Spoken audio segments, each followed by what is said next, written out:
The vagus nerve or cranial nerve number 10. One of my followers asked me to talk about it. It is a long and extensive topic, so we're going to divide it into different videos. Now, from the head or from the brain, we have 12 cranial nerves that exit the brain and supplies the head and the neck. They're called the cranial nerves. The vagus nerve is number 10, so it's a cranial nerve 10. That's why sometimes you call it it's nerve 10 or the vagus nerve. Now, we have a nervous system called the autonomic nervous system, which is we do not control. It's controlled by the brain and it functions independently. The autonomic nervous system is divided into two parts. We have the parasympathetic, and the vagus nerve is part of it. And we have the sympathetic, which is opposite to the parasympathetic. The parasympathetic, which part of the vagus nerve is part of it, responsible for the big picture, what we call rest and digest, meaning is that it makes you relax and makes you digest. And therefore, this is responsible for keeping you resting.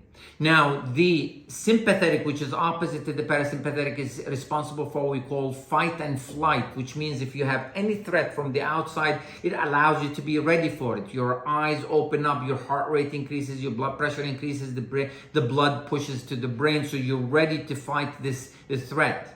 And that keeps us under control. The vagus nerve exits the brain and divides into two, right and left, and goes all the way down to the heart, supplies the heart, and it goes down to the intestines. And that's why it has a long run. And it's the longest cranial nerve, and that's why it's called the vagus nerve, because the path of it is vague. It goes along a path. Now, the vagus nerve supplies the heart, so it's responsible for the heart rate and keeps the heart rate low. It supplies the lungs, so it also controls the breathing rate. It supplies the intestines and the stomach, so it's responsible for digestion. Also supplies the salivary glands and responsible for salivation. It supplies the bladder, so it also controls the function of the bladder. For some reason, the vagus nerve is involved in mood and it's involved in depression, and we'll talk about it in a different video. Nobody understands why or how it controls the mood. So as we see, the vagus nerve has multiple functions, and when you have a dysfunction of the vagus nerve, it produces certain symptoms or certain disorders that we'll be talking about it in a separate video. Thank you.